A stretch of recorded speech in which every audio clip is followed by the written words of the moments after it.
సంఘం 4వ రాష్ట్ర మహాసభలు మహబూబ్నగర్ జిల్లాలో ఈ నెల 20, 21, 22 తేదీల్లో జరగబోతున్నాయి.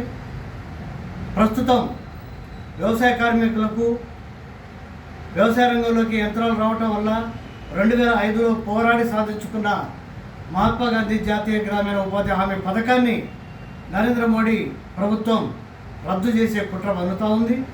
రద్దు చేసే కుట్రలో భాగంగానే బీబీజీ రామ్జీ అనే పేరుని జూలై 1వ తారీఖు నుంచి అమల్లోకి తెచ్చే ప్రయత్నం చేస్తూ ఉంది.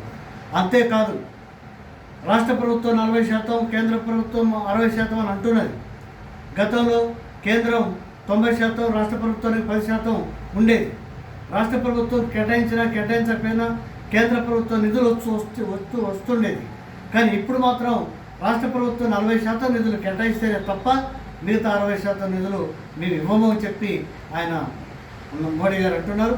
అంటే వ్యవసాయ కూలీలతో పేదల పొట్ట కొట్టొద్దు అనేది మేము డిమాండ్ చేస్తూ ఉన్నాం. పేదల పొట్ట కొట్టిన ఏ ప్రభుత్వం కూడా బట్టగట్టలేదు, బతికి బయటపడలేదు. భవిష్యత్తులో తగిన మూల్యం చెల్లించుకోక తప్పదు.